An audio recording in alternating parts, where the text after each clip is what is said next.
forward that along to anyone who could not join us today. Now, I know there are Adam Geller, who's joining us from Edthena, forwarded this along to a lot of other groups, possibly outside of CCSSO and also outside of our network for Transforming Educator Preparation. So I wanted to take a quick moment to kind of provide a little context about where we're coming from. The Network for Transforming Educator Preparation is a group of the states on this slide. Right now we are a total of 13 states, absent Idaho and Kentucky. And we are focused on making changes to educator preparation within a state by driving changes to data systems, licensure policies, and program approval policies, all while engaging stakeholders in this effort. So that's a big high-level overview. There's a lot more there, especially the report that gave rise to the network, which was the Our Responsibility, Our Promise report from CCSSO back in 2012. And if you have any questions about those things, feel free to reach out to any of us here at CCSSO. We have been in an effort to kind of engage the network beyond our convenience where we bring every state together. We've started this webinar series, and so far we've heard a lot about improving educator preparation reporting requirements through a deeper dive into the key effectiveness indicators created by Teacher Prep Analytics. We've also explored Practice with a Purpose, the Emerging Science of Teacher Expertise, a report that was released by Deans for Impact. And we've also been looking at our activity-based guidance that was created in collaboration with TNTP to support NTEP priorities through ESSA Consolidated Plan efforts. So those are just some of the things we've talked about, and those webinar recordings are available as well if any of those interest you or you missed your chance to explore those topics. Today, we're shifting our attention to focusing very seriously on clinical practice. In conversations we've had in past meetings, especially in the Portland meeting, we've looked at ways to support not just quality clinical practice, but support quality partnerships or collaboration between providers and districts that would support clinical practice not just for pre-service, but also beyond through to induction and continued professional development and how we can build those kind of partnerships, especially at the state level. So these are some of the things we're kind of thinking about when we look at how video coaching in particular can kind of play a role in connecting clinical faculty with mentor teachers in districts, but also, again, to extend that relationship beyond just pre-practice and also being able to kind of connect stakeholders across this continuum. So without further ado, I want to hand it off to Adam Geller, the CEO of Edthena, who's going to give us a quick rundown of our presenters today, and we will get going from there. So let me go ahead and Adam, it's all you. Yep. All right. Well, thanks, Ryan, for that intro. And as you said, I'm the founder and CEO of Edthena, and we're really excited to have been asked to help put together this webinar today.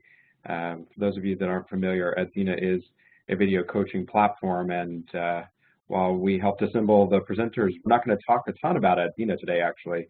So I wanted to make sure to give a brief overview before we jump in, and I tell you the kind of arc of the presenters coming after me. So Edthena is a video coaching platform bringing the process of observation and feedback online, and what you're looking at here on the screen is a screenshot of our video player that we're known for, and you can imagine what you're looking at here is that plus sign is the playhead kind of moving along the video, and at any moment in time, if I wanted to leave a comment, I would just, with my mouse, click the plus sign, the video would pause, and I would have 4 comment types: question, suggestion, strength, and note. I'd pick my comment type of suggestion. I could leave my feedback tied to a specific moment in time here, and then link it up to a specific row in the framework or set of standards that we're using to talk about good teaching. And when I'm ready, I click submit. Everything instantly updates. The marker would be on the timeline, and the comment would appear down below the video. This is, as you might imagine, the tip of the iceberg of what we do. But really what we're here to talk about today is how programs from the teacher education perspective, as well as school districts, have been implementing video as part of a strategy around reflective teacher practice to bring evidence into their model when they talk about what does it mean when we ask our teachers to have good teaching or be well-started beginners. And so each of the partners we have joining us today will tell a different slice of that story and how their organizations have implemented video. From Radford University, we'll have some professors talking about a whole program transformation and integrating video throughout their context. And then from University of Washington, hearing about how video has been used to support teachers who may not be able to participate in a more kind of conventional in-person training model, but kind of scaling up and extending the training they can provide across the state. And then we'll go to a school district, St. Vrain Valley, talking about how video has become a key and central role of their teacher induction and teacher support model throughout the district. So with that, I think I'm going to turn it over to the folks from Radford. And today we have joining us Tammi Wallace as the Associate Dean, as well as two professors, Liz and Melissa. Sorry, I don't want to mispronounce your last name, so I'm going to have you reintroduce yourselves. But let me have you guys unmute from your end and take it away from here.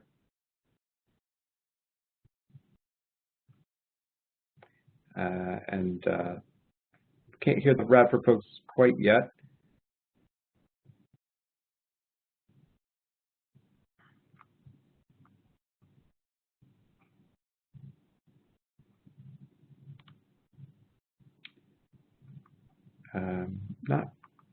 Ryan, are you hearing the Radford folks? No, they're not muted, at least from my end. I think they were muting the conference line before.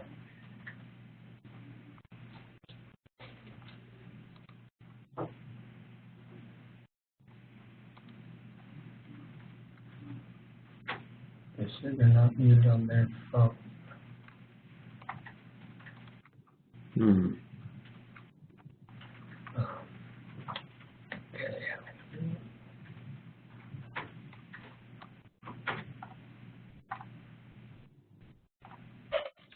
want to try now, Liz?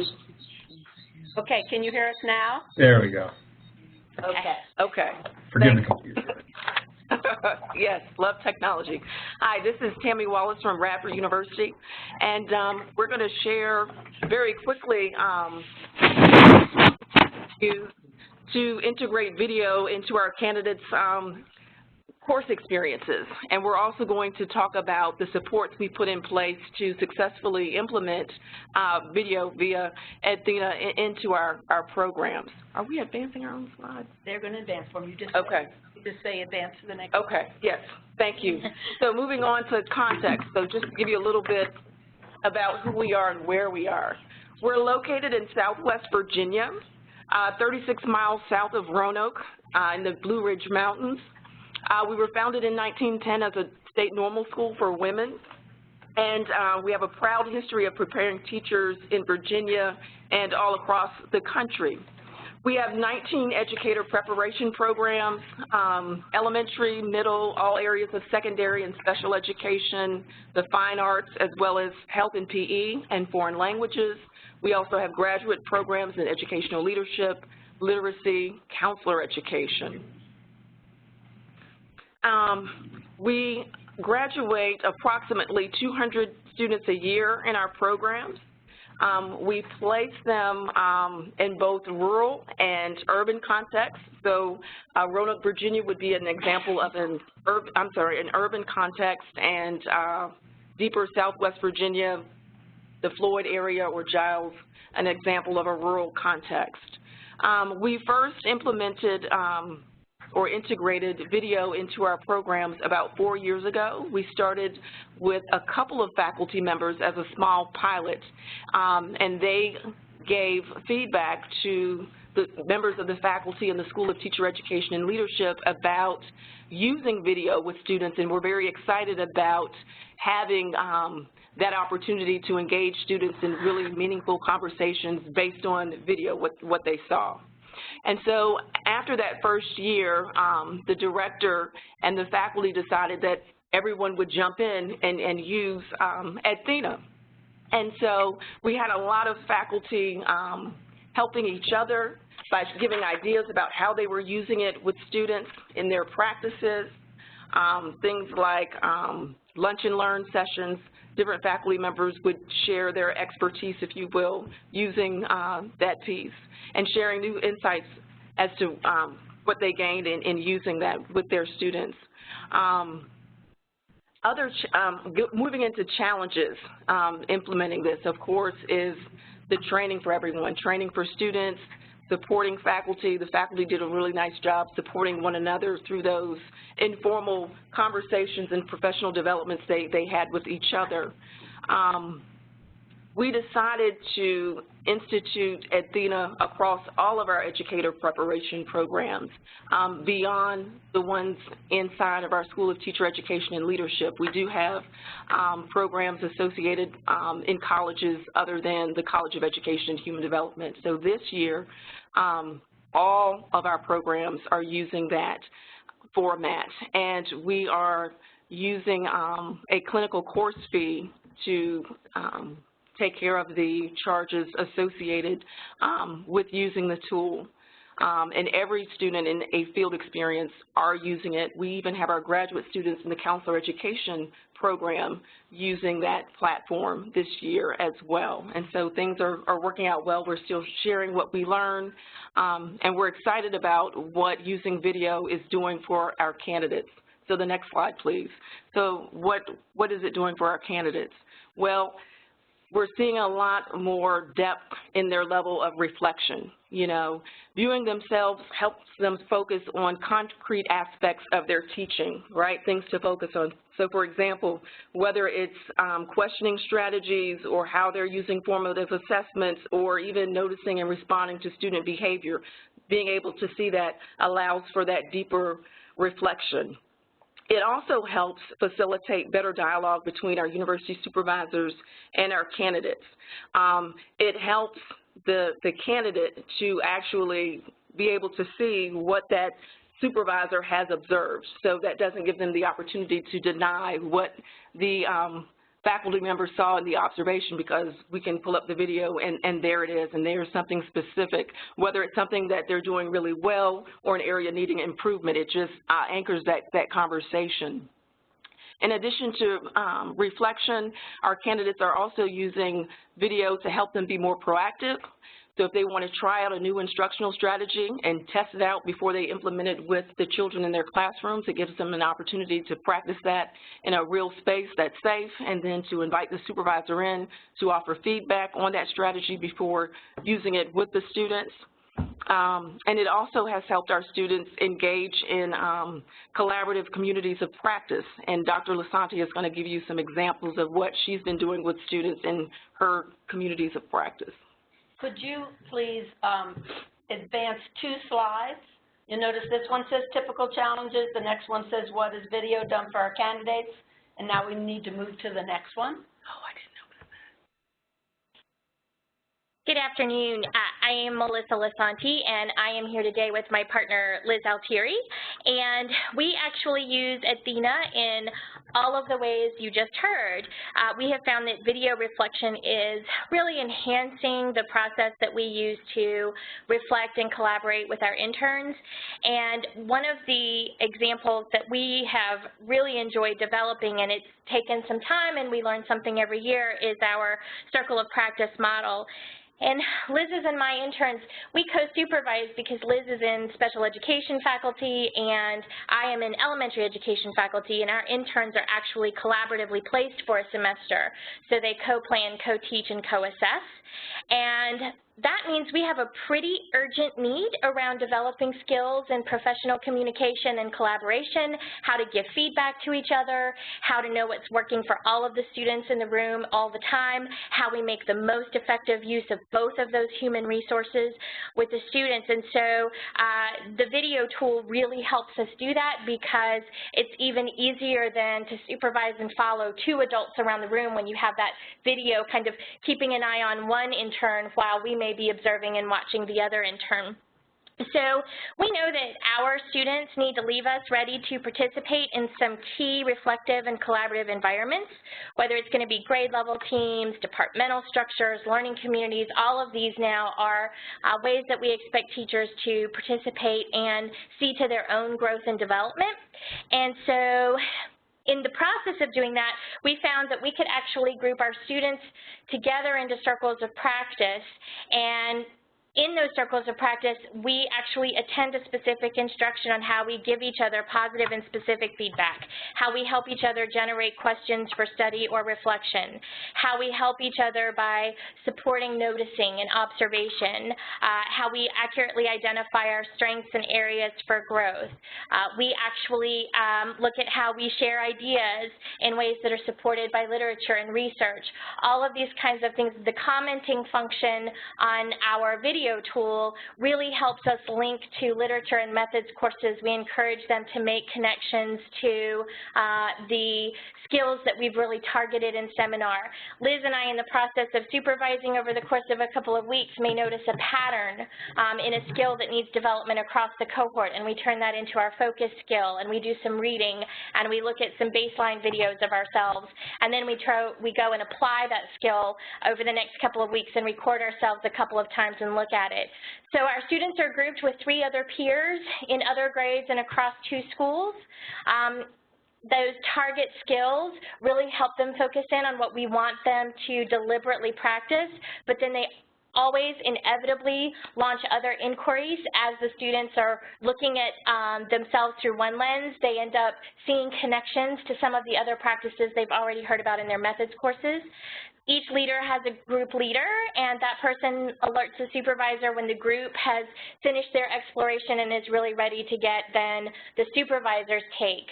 And the purpose of this really is, when they leave us, we want them to be independent learners. We want them to know how to work with peers and learn from peers, and also to study themselves and identify their own areas for growth and practice. So Liz is just going to tell you a little bit about what we've noticed in our students as they participate in these communities. Okay, and if you'll advance to the next slide, please. This gives you a visual of what we're trying to accomplish and what our students are actually doing. So what you'll see is that this is a particular example where they were doing a read aloud of Harry Potter. We actually chose, because these are very early field experience students, to pick one skill at a time to work on. We have found that it's not until they are much more sophisticated teachers that they can look at themselves, the big picture of how am I doing as a teacher. So we start with one skill at a time, and in this case we're looking at interactive read-alouds, and you'll see here how the student made a comment to how she tied to something that was presented in a class, and she was able to use it here. So we're looking at application of practice, application of evidence-based strategies, and the fact that students themselves are able to comment, oh, look at how I use this here. If you'll advance to the next slide, this is where they did I Am Yoga read aloud. And one of the things we do is we ask them to ask us questions as well. This was on their last of the 3 videos that they worked on, where they were a bit more sophisticated, and they could say, what didn't I think of, or what do you think of what I did here? And they actually asked, what is your impression of the style of read aloud that we used? And again, we talked about how you're actually integrating practice, the practice of movement, into read alouds. To give you also an anecdote that I want to share with you, when we're really looking at larger impact on practice, we had a very quiet intern who didn't make good eye contact with students. Part of this was cultural for her, and she wasn't very expressive. And both her cooperating teacher had given her that feedback after, you know, your typical, I'm going to observe you and give you feedback. We had given her that feedback. It wasn't until she looked at a series of videos for herself and was able to reflect on her own practice that she said, oh my gosh, now I see what you were saying, and I didn't really get what you were saying before. And I think one of the pieces that was so powerful for her was that she was in a circle of practice and seeing other peers enact the strategies, the same strategies she was trying to enact, and recognizing the level of engaged presence they were bringing to that skill that she wasn't necessarily, and it was giving her a model that she could approximate and replicate for herself. And we would share with you that we're probably the only ones who are using Edthena right now within this community of practice model. I use it with graduate interns in special ed as well, where we're using it more where the student is self-evaluating based on our evaluation rubric. So we're actually trying it in a variety of ways, but we have found this community of practice model to be very powerful. So if you advance to our last slide, please. And so we obviously continue to grow and get a little bit better at this all of the time. And so some of the things that we've brainstormed for our next steps are how we involve cooperating professionals in some of this networking, how we might use some of the video to build electronic portfolios for prospective employers, and then always, always, always deeper applications and discussion. Any questions? Yes, so we had one question was, how many faculty are involved in this work?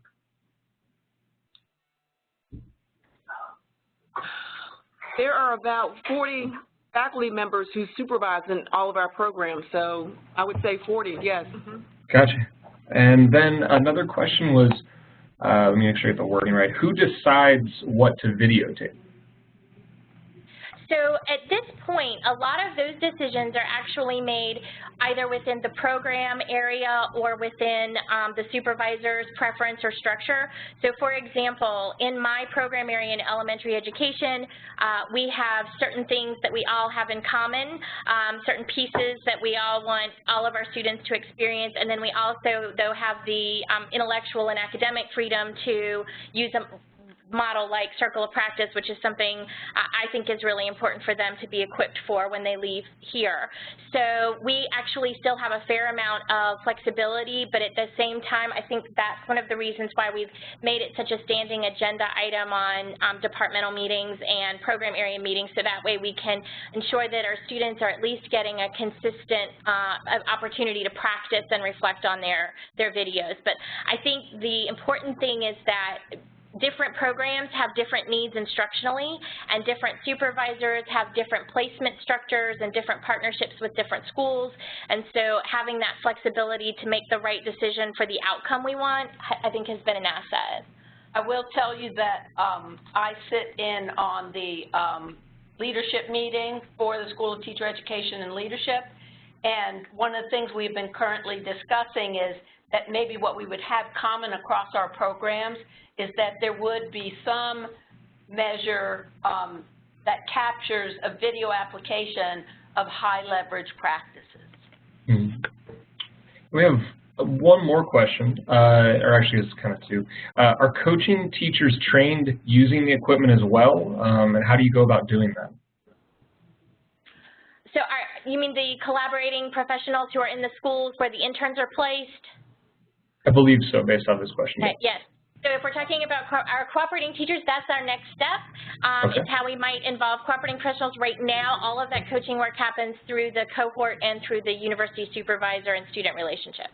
And to add on that, we have had we've had training, we've had lunch meetings, we've coached each other at our school meetings. We've had some folks who've been successful, model some of the strategies that they're using. So in some ways, we're also using a coaching model for ourselves. Great. Any further questions?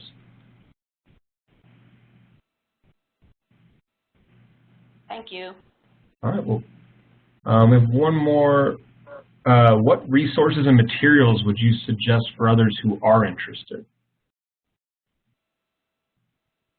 Oh, that's a great question. So one of the things I think that's important is that when you're getting ready to go to the video coaching idea, as powerful as it is, one of the things we ran into very quickly was that our interns actually needed some coaching on what equipment to have readily available. Now, ours really use, believe it or not, a lot of our video is cell phone video or iPad video. So it's pretty simple for them to capture the pieces that they need. Thinking just in terms about sound quality, sometimes we recommend some relatively inexpensive, and are in the process of kind of looking at how we might acquire some to make them available in schools, microphones that would enhance some of the sound quality. So from a materials perspective, there is that kind of piece to consider. The supervision piece is really most valuable when you can hear what the teacher's asking and what the students are responding. So that's helpful. And the other piece is just thinking through, we've looked at a variety of resources, things like Focus on Teaching, which is a text on how we might use video with teachers and things like that. And to a certain extent, a lot of it is just the regular materials that are generated through classroom practice and implementation. And I'm going to add one funny story because you need to know that it takes some time to work out all the glitches. So we had one of our interns, it was a very active classroom, and her operating teacher said, well, I'll do the video for you. So she held the phone while she herself was teaching a group to video our intern. Yes. So we've had to learn. We also scaffold step by step. So we have our interns just practice loading up a 15-second video in which you introduce yourself. And then in our seminars, we have them practice making a comment.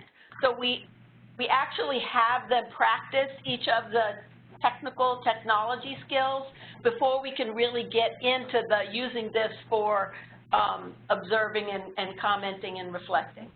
But they do get good at it quickly. Great. And we have one last question for the Radford group. Did you have any privacy challenges, specifically around taping students? So that's an interesting question. And I think it's different depending on which supervisors you talk to and in which counties they work. We're very fortunate. We work in a school division. Liz and I work with a school division that they have certain photographic releases and so forth already in place, and because this tool is so secure and because they have teachers doing videos for national boards and things like that, they're very understanding of the fact that this is a within classroom relationship. It's not something, and that's one of the reasons why we have not gone the route yet of using it as portfolio evidence, is because right now it just stays internal to the cohort. It does not move beyond that, and that's part of our privacy commitment with the school division.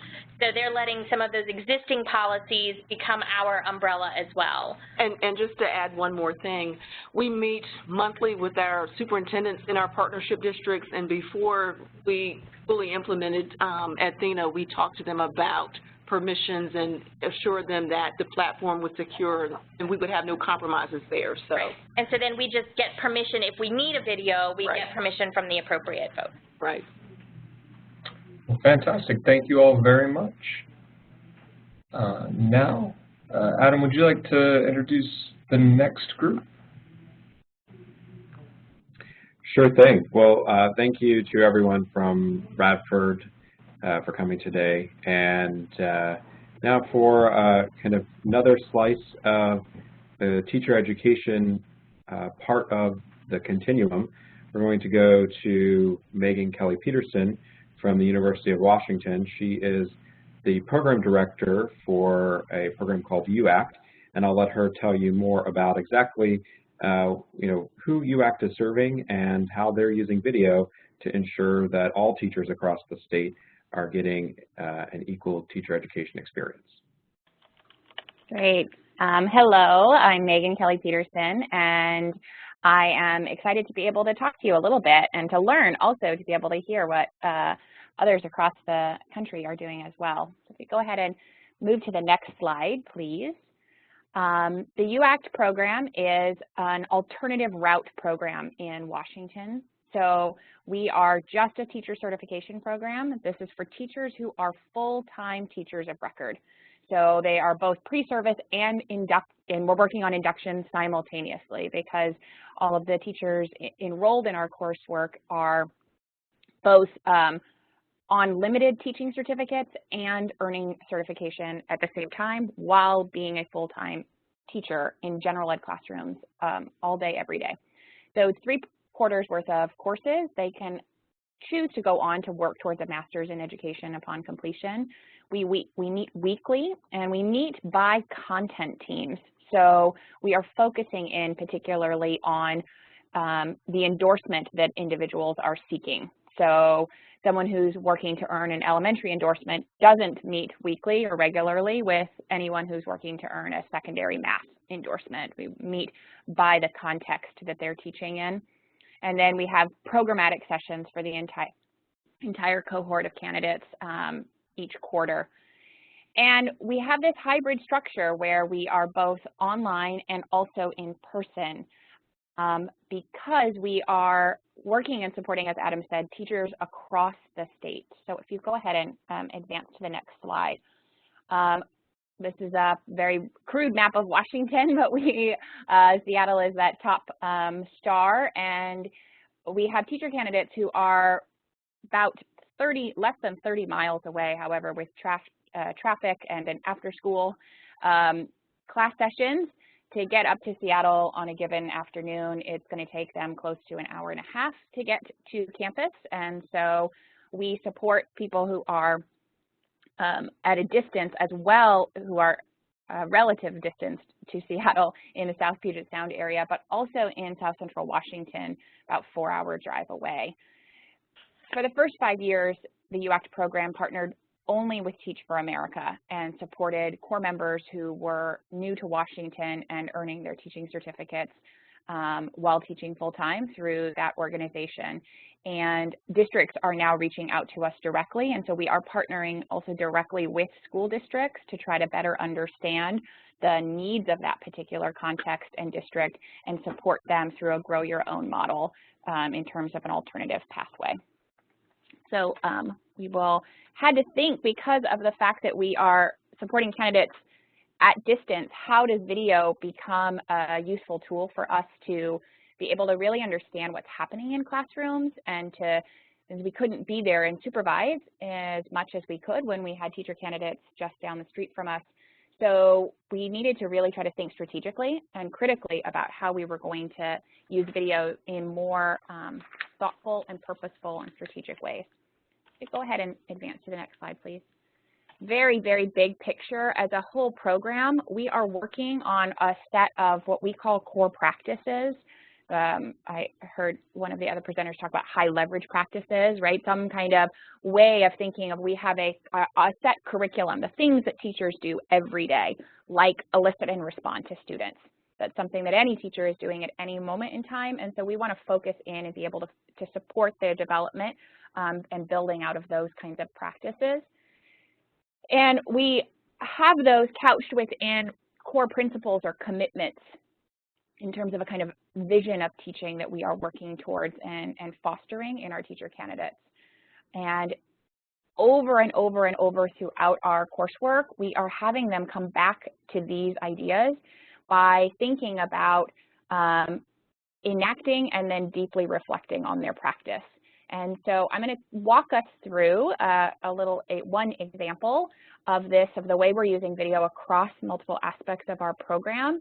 And because you've got me, I'm the director of the program, but I also teach for the elementary math coursework. So I'm going to talk about elementary math a little bit because that's my area of expertise and engagement. So we'll go ahead and go to the next slide.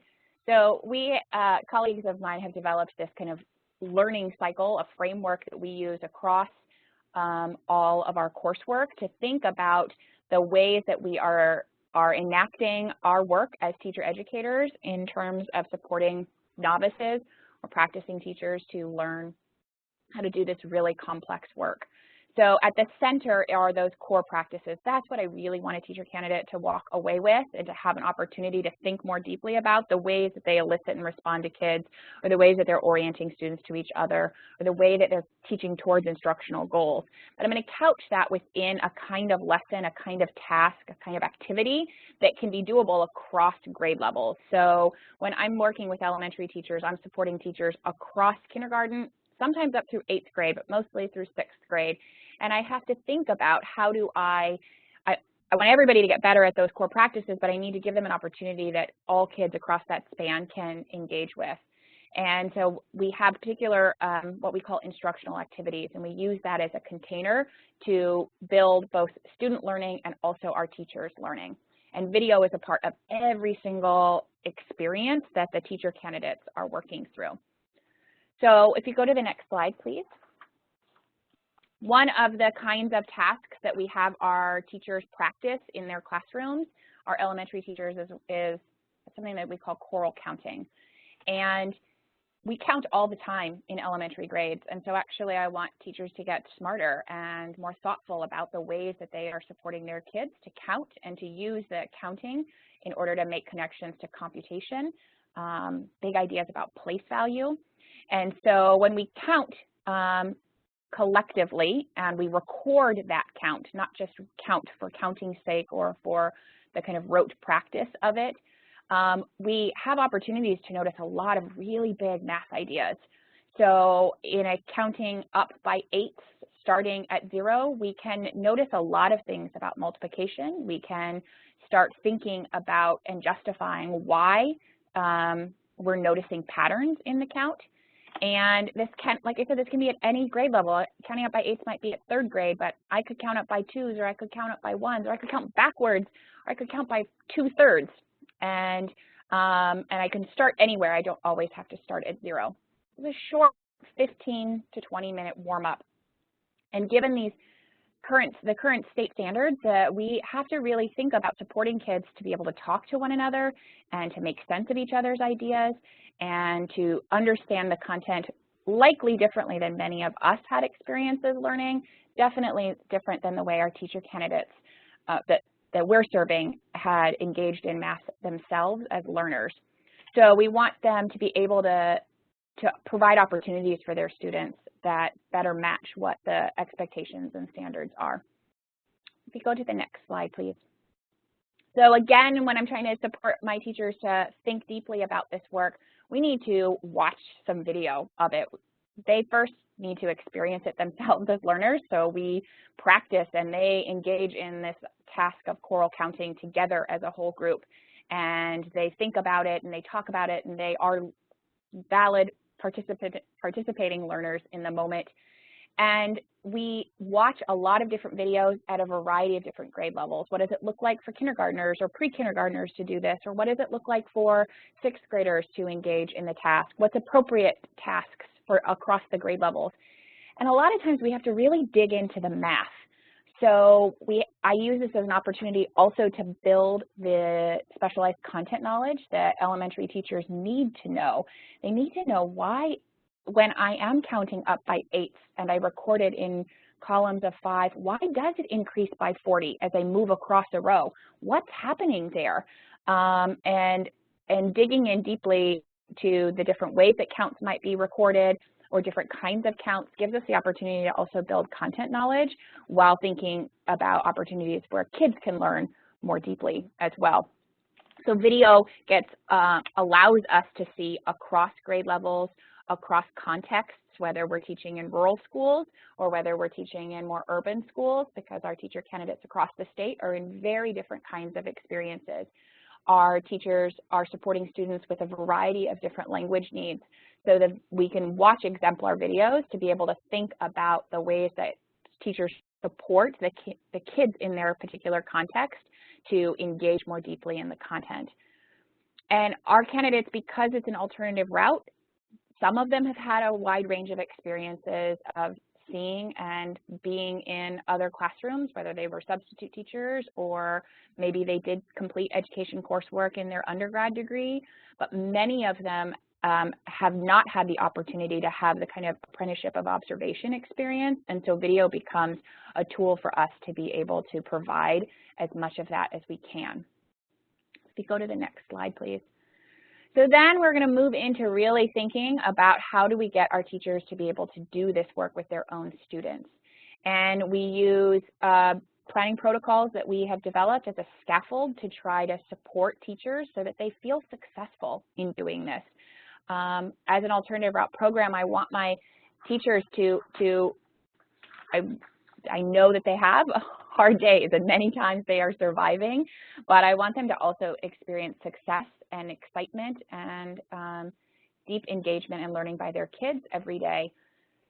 So we use scaffolded planning protocols and lesson plans to help them do these really complex tasks, but in a way that feels more manageable and doable for them.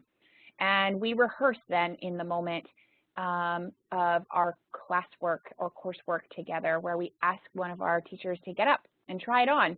And we will all act as willing students for them and pose opportunities for them to play with the kinds of questions that they're going to ask, or the way they're going to represent the count, or when they're going to have us turn and talk to each other, and why would we do it at that moment. And so we try to give them opportunities for them to engage also with some planning in a variety of ways. Let's go to the next slide. All of our teachers, all of our assignments are video-based because they are practicing teachers, because they are the ones responsible for kids. As a mom of a kiddo in public school, I feel very strongly about wanting to make sure that the things that they are doing and practicing and working on every day with kids are meaningful, rich, culturally relevant, and deep content, rigorous content. So all of our assignments are video-based, and they would go out and videotape themselves leading this choral counting task in whatever grade they might be teaching.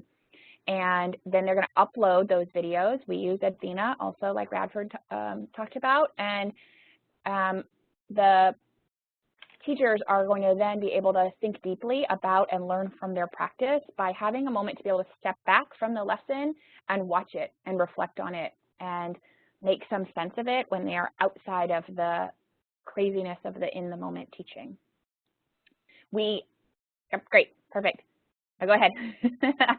So here is one of our teachers who's a pre-K teacher, and what's exciting for her is that she's actually been teaching for a number of years in an independent school and has not had state certification. And so the alternative route makes a lot of sense for her because of her experience as a teacher, but this is giving her an opportunity to really dive deeply into her practice. And she teaches pre-K, and she has been digging so deeply into the math content herself, but then thinking about what are the opportunities she might be able to provide for her students. And so they counted by ones, and which they do all the time, but what kinds of things did the kids start to notice as they talk to each other, and she could see then too. And one of the things, I think I heard this from the last presentation also, is the teachers noticed things that they weren't able to pick up on in the moment. And so all of those little colored lines that you see down on the bottom of the video are other ways that this teacher and I engaged with each other. We had particular prompts that we wanted her to respond to as she watched her video. She's looking at the kinds of questions she asked because that core practice of eliciting and responding is something that we're thinking about through this video. So she's able to think deeply and ask questions and engage with that, and I'm able to also then offer ideas to her, and we can come back and forth to this kind of artifact of practice. And she noticed things that her kids, she could make sense of things that her kids were saying after the lesson. She could watch the video and she said, oh my goodness, I didn't realize that so-and-so was really trying to say this. And it gives her an opportunity to really engage with her students differently in an upcoming lesson, or to try on another counting task and what might she do next, given the experience to deeply reflect on her students' learning. we use these videos as assignments, and so we are scoring them based off of rubrics that we use in our program, and using that to set very particular action steps, but also to engage our teachers in moving forward with their certification. We expect that not all videos are going to be perfect. Most of us who were instructors in the program were all classroom teachers. We know the realities of teaching and what kind of all the crazy that can happen in a day.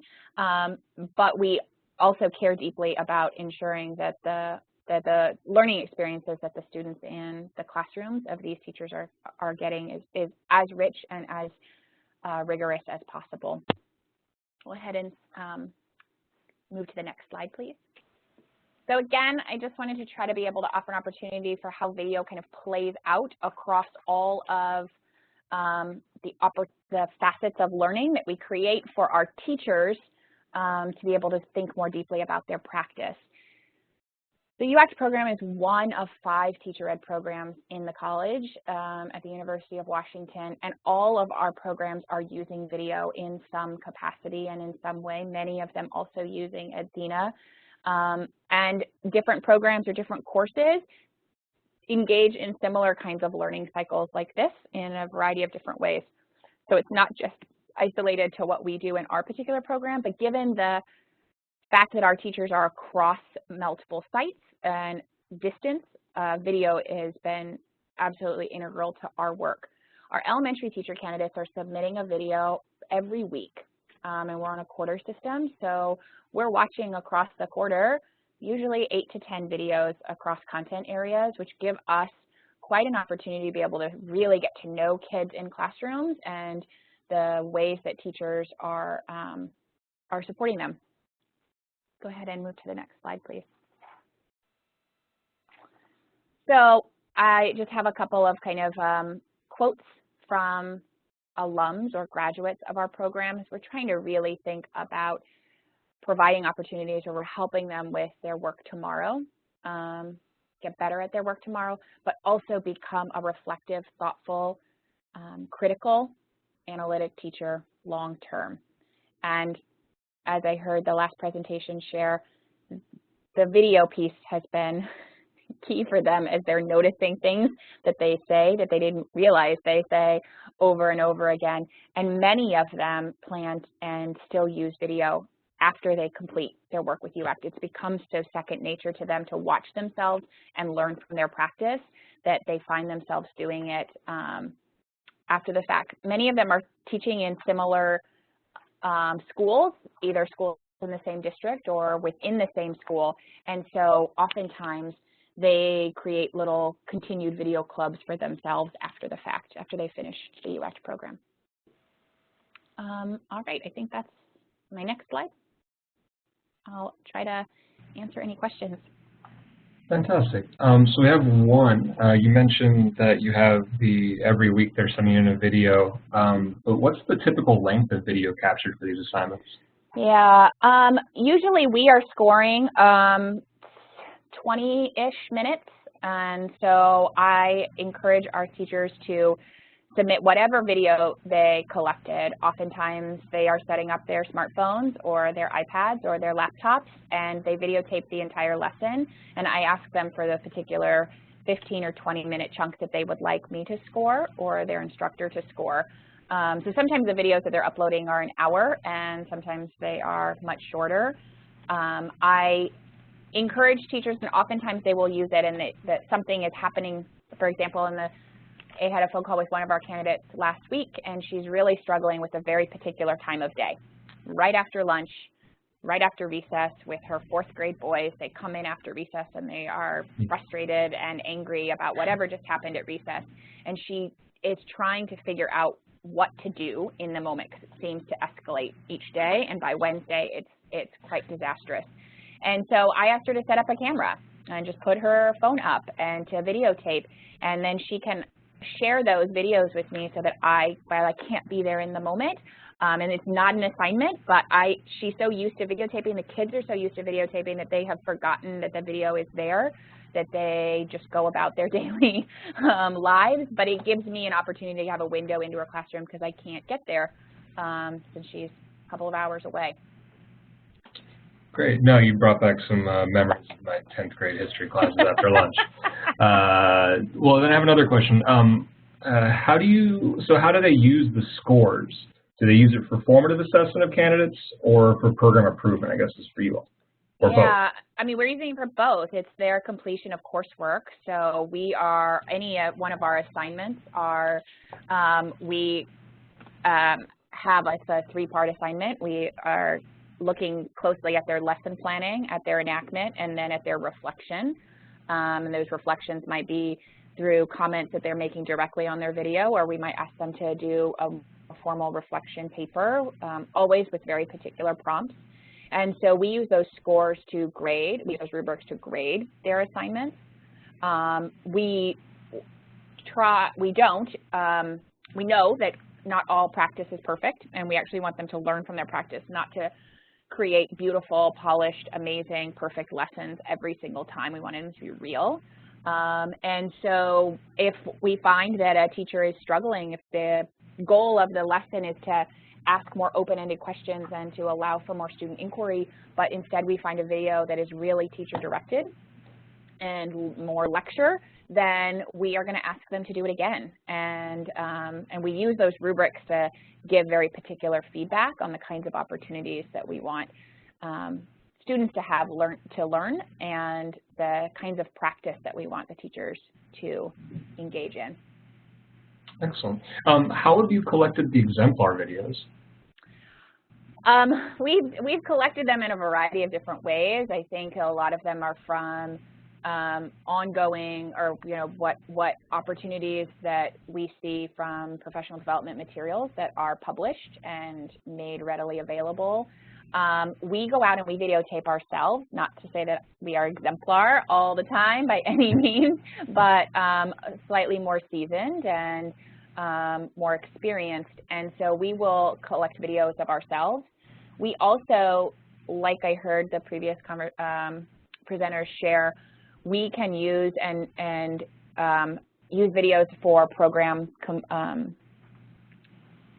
improvement. And so when I find a video from one of my teacher candidates that has the appropriate permissions from the students at the school, we have an additional form that we ask for for our teachers to fill out and provide to families if students do not want to be videotaped or their families do not want to be videotaped. When we find really thoughtful, really nice beginning teacher practice, then we will use those videos also and ask for those videos to be shared for future cohorts. Fantastic. One more. Are the teachers observing each other in this hybrid model? Yeah, that's a great question. I really was intrigued by the kind of peer coaching experience that was just shared in the previous presentation. We have one-on-one peer coaches at a similar grade level, and we try to put them in a similar context or sometimes a very different teaching context. And so not every one of their assignments are they looking at someone else's practice, but over the year, probably 4 or 5 times across the 3 quarters, they are watching and giving feedback to each other.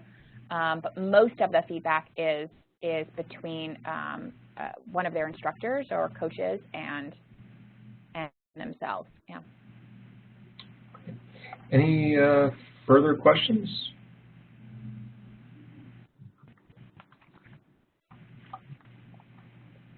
All right. Well, thank you very much. And Adam, I'll pass it back to you. Thanks, Ryan. And Megan, I don't know if you've heard me tell the story while Ryan's clicking through to the next set of slides here. I remember talking to a candidate in the program and asking them about the impact the video had, and I remember him telling me about how, of course he was constantly getting feedback and how the targeted feedback was helping him improve, but that the realities of being a full-time teacher in a classroom and having evidence to see where he was improving and being able to kind of see himself getting better was part of what kept him motivated in that first year, which having been there myself, I know it's really difficult to be a first-year teacher. Absolutely. That's actually something we ask them to do at the very end of the year is they watch their very first video, and then they watch their very last video, and they present to colleagues on that. So it helps. It helps a little bit to watch their growth over time. Yeah. All right, so I'm going to pull up the St. Vrain slide. Forgive me, I had to re-upload it. But it's also, I think, Megan, your point about having, being able to do lessons that demonstrate best practices, but also allow you as faculty to take criticism and feedback and kind of model that whole experience, I think it's pretty powerful. Because I know for my faculty, that we weren't in video settings, but they would do that, invite us to critique them. And again, like that's, I think, really powerful in this dynamic and relationship you're building. So I appreciate that. Okay, forgive the technical difficulties, and we're almost there. There we go. All right. Well, the last partner we have presenting today is a school district, and really excited that we have not only a program leader, you might call her, so assistant superintendent in the district, but also two clinical professors, coaches from the district as well. And so I'll turn it over to Diane, who's the assistant superintendent, to kind of kick us off. Fantastic. So we are located about 30 minutes north of Denver. We have 32,000 students in our school district, and we hire about 200 teachers annually. So we're definitely going to have to connect with Radford University. We'll gladly take those 200 that you produced, because we need them. And I'd say out of the 200 a year that we hire, 50 are brand new, never taught before teachers. So we have a pretty robust induction program. As our two universities colleagues shared, the learning continues when you're a novice teacher in that first year. And because of so many of the shifts in the learning requirements that are happening presently, we found that video is truly helping us accelerate professional growth. So go ahead if you would like to advance the slide. We really feel like we are living in an era of exponential change. And we, while probably maybe even 5 years ago, 10 years ago, we felt like we could take time to really groom our new teachers. We want our new teachers to feel successful much more swiftly in the past. We really want to instill those mindsets and skill sets of master teachers early on so that they are on par with their veteran colleagues in a much more accelerated way. And if you could go to the next slide, there's really kind of the reason why. Many of the districts, I'm certain across the nation, are feeling the teacher shortage, especially in the area of special education, science, math. And so it's critical that the teachers that we do hire, we keep and we retain. We are a one-to-one district, so we have iPads in our classrooms. The students use them, they take them home. We have a digital curriculum. There's always new technology upgrades happening. We need our teachers to be able to assimilate quickly and to be able to use these new tools at an ongoing pace. In the last 5-6 years, we've had new state standards. We've had new state assessments. We have a new teacher evaluation system. And so all of these things are creating a context where not only do we need to accelerate growth and learning for our new novice teachers, but we need to do so with our veterans across the district. And so 3 years ago, when we began video coaching, using a lot of the same tools, focus on teaching, Jim Knight's work, a lot of Sharon's work around the power of noticing, that's really what inspired us to get into this work of video coaching. It was so great to just to hear you talk about your UACT program. We feel like our our university partners are using video. They're doing such a tremendous job of doing that, and students already have those habits when they come to a district. Rather than letting them drop those very good habits, we want to keep it going and spread it across the district. So if you could go to the next slide. We're going to talk a little bit about how our coaching used to feel without the video and what it's like now. Hi everyone, this is Rychie. And before video, we used to go into our weekly coaching classrooms, and we would sit there and take notes, and we would then have our reflecting conversation. But a lot of it was pulled from our memory, so it's very subjective because we didn't have the ability to really see what was going on. So if you would go to the next slide. With the hyper-accelerated and the use of video, we use it in multiple ways because, like Diane said, our goal is to have the mindset of mastery teachers. We used to hear people say, well, we have a couple years to get there. That's not the case anymore. So we use it with our mentor teachers that are paired up with our novice too. That allows them to have the ability to do the video, have the conversation where they don't have to meet face-to-face like before the video. Our induction academies, like Diane mentioned, we have 50 to 60, and we have it set up where we have groups assigned where our coachee is in a group with us, or it's with the elective or secondary or elementary. So they have the opportunity to observe their peers and see best practices and have the opportunity to make comments. Also, we have the Partners in Education. That is the pipeline with CU Boulder. Again, Diane mentioned how they come to us with the ability with technology. We expand on that. So our seminars, we always begin our seminars by looking at a video that they have taken recently in their class. It's always connected to the skill that we are focused on. So if it is, for example, let's talk about student engagement, our kids are asked to videotape what their classroom looks like with their students engaged. They come in, they all sit down, they all observe 2 to 3 of the cohorts videos and make those comments. So it's very powerful to build collaboration and hone in on best practices. One more example before we move to the next slide. We have a preschool, Spark Preschool, and it is just preschool, and the teachers and the principal decided that they need to improve math. So they brought in a new math program, and without having the ability to have subs, and they were trying to be creative to get into each other's room, but it was very complicated. So they brought in Edthena, and this has allowed them to videotape each other teaching a particular math skill. They have also set it up so when they come into their staff meeting, they all sit down and they have the opportunity to view the video together and make comments. Next slide, please. Teachers see each other teach. Again, in the past, we used to have the ability to go out and have substitutes come in and we could take our teachers.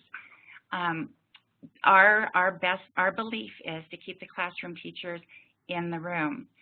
So having the video allows our teachers to go across district. So if we know that we have a teacher in our coaching room, if we have a teacher in one elementary building that really is an exemplar teacher with small reading groups, we are able to share that video in Edthena with a teacher across district.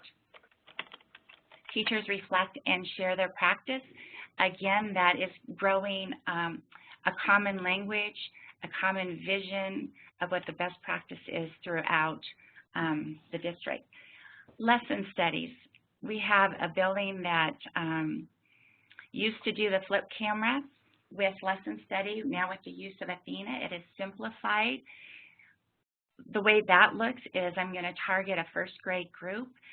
They will sit down and they will do their planning together, knowing what they want to have look for when they're videotaped. So going into teaching that lesson, the video camera's on, it's videotaped. The teacher that is videotaped will say, I would really like feedback on minutes 3 through 6. Their teammates will go back. They will go ahead and look up 3 through 6 and make comments on that. It's very specific to what the teachers need. But having the whole lesson videotaped, if the teachers want to see the whole lesson, that allows the opportunity for that to happen. So it's a release of control, and it really gives empowerment of the relationship in that setting. So now David's going to continue on. Good afternoon, this is David Baker. One of the reasons we've noticed that video is accelerating our teacher practice is that video gives a way for teachers to scaffold thinking. Often what happens when you're teaching a lesson is you think you've said something or been specific, and we think of the lesson as we imagined it, as we were planning it, not always in the reality for all the students. And so video gives us a framework to examine what happened in the classroom, as well as know what we anticipated would happen.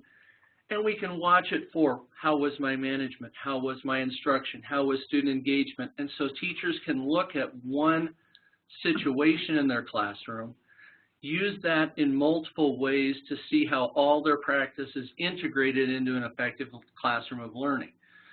Once they begin to notice that, those patterns begin to evolve, and video gives teachers a chance to say, what led up to this? What did I have control of? How can I scaffold this in new ways? It increases a teacher's ability to notice many of the subtleties that help make a classroom run smoothly and help students learn effectively. It also allows the teacher to have an eye on their students.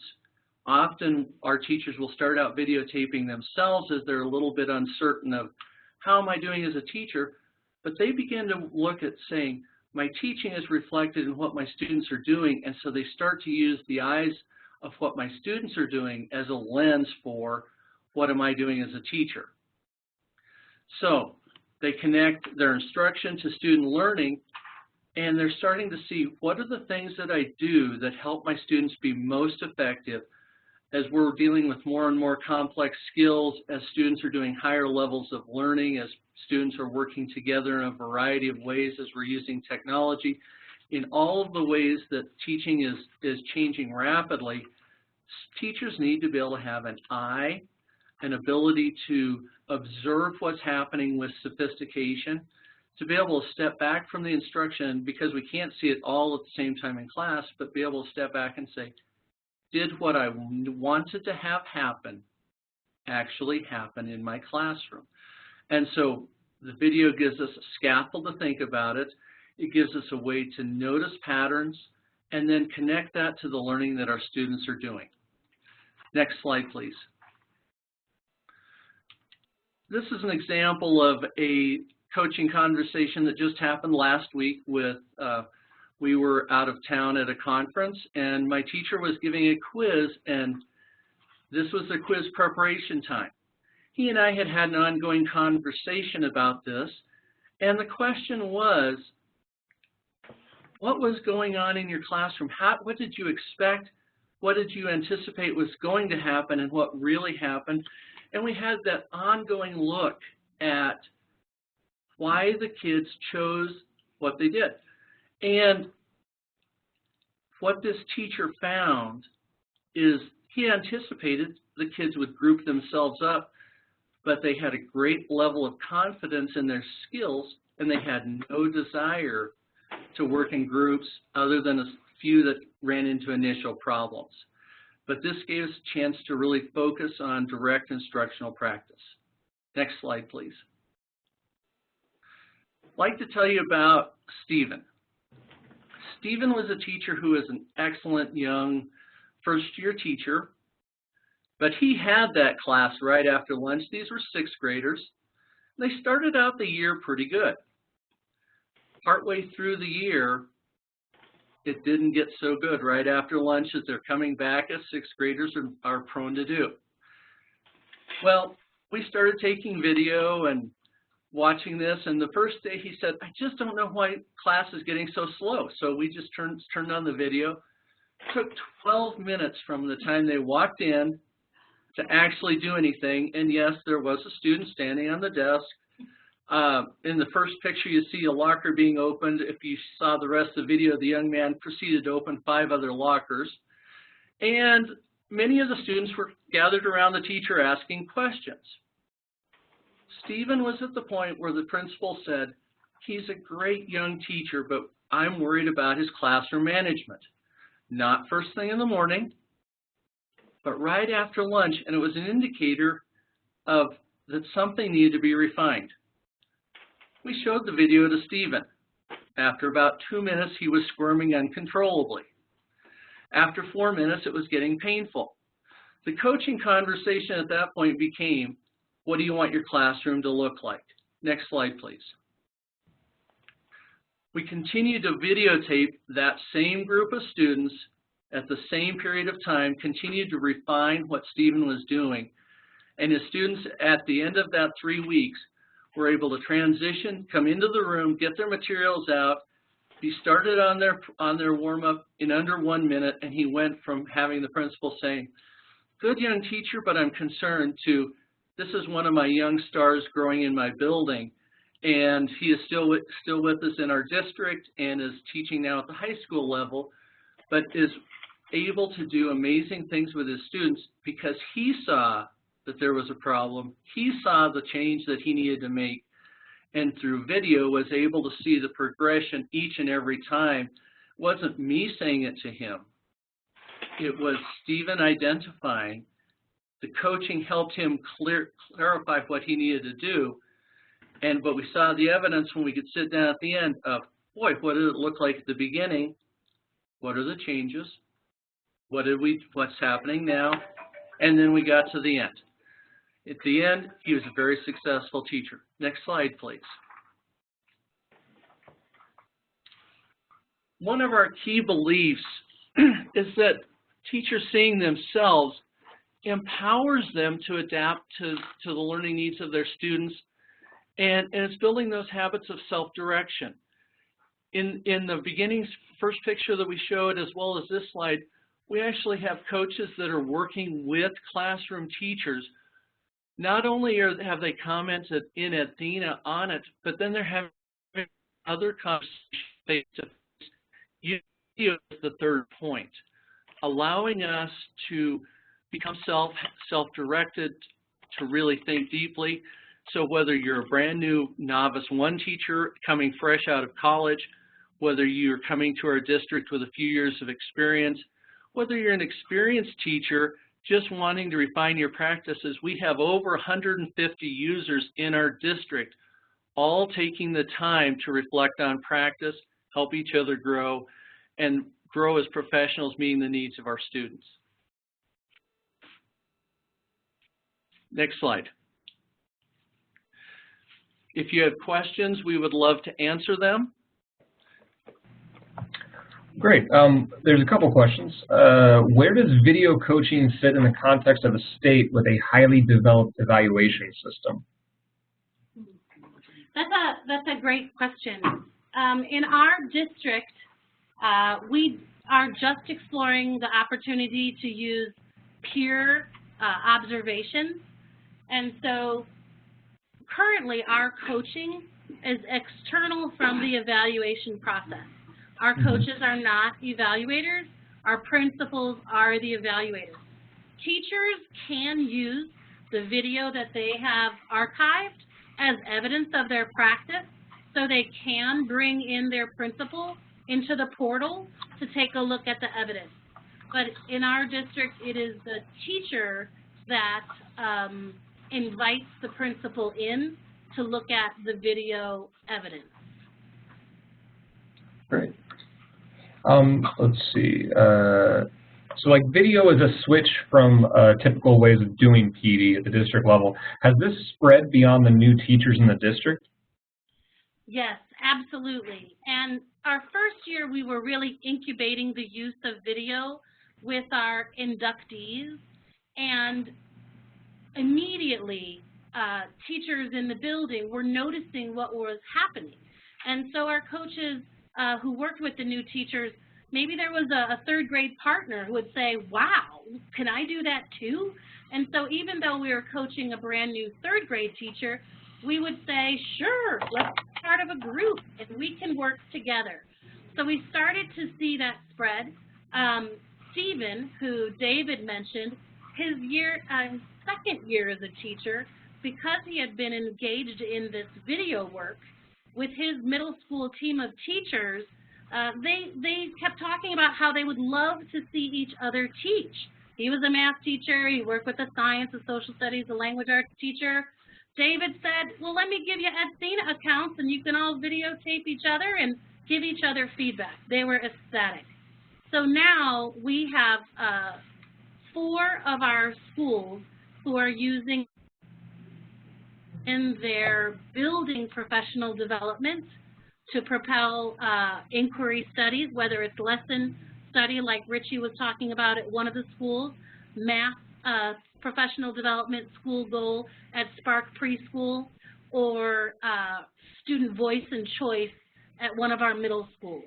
We're also using Edthena this year in video, the portal, to help implement our brand new literacy English language arts curriculum, and kind of using those components to bring in some of the model exemplar teachers watching that, implementing the new literacy curriculum, uploading their own videos, and then as a circle of practice, giving each other feedback.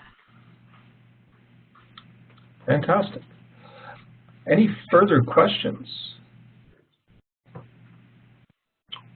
Okay, one more. We got. You mentioned that retaining teachers is a top priority.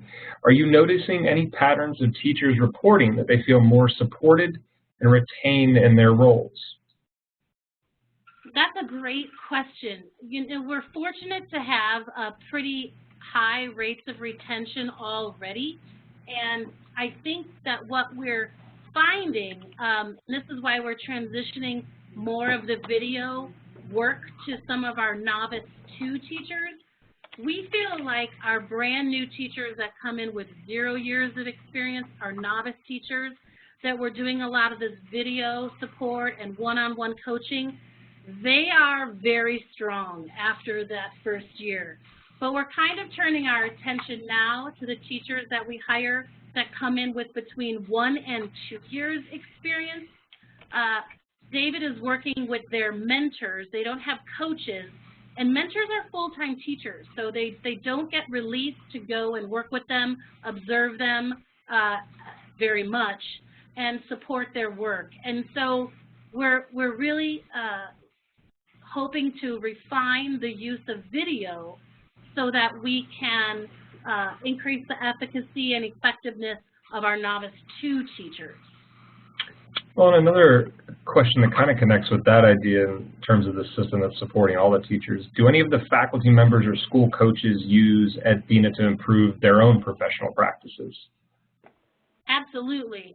Mirroring our 2 university colleagues that spoke, we have our learning coaches that are embedded in the school and our clinical professors here. They regularly videotape their coaching conversations. They videotape when they do professional development face-to-face training. And so we have the opportunity to give each other feedback on our professional development skills and techniques. Well, fantastic. Thank you very much. Any further questions? The person who just asked that question about faculty using to improve their own practices said, you learn to do the work by doing the work, a quote from Richard Elmore. Thank you, Irv. There you go. Any further questions?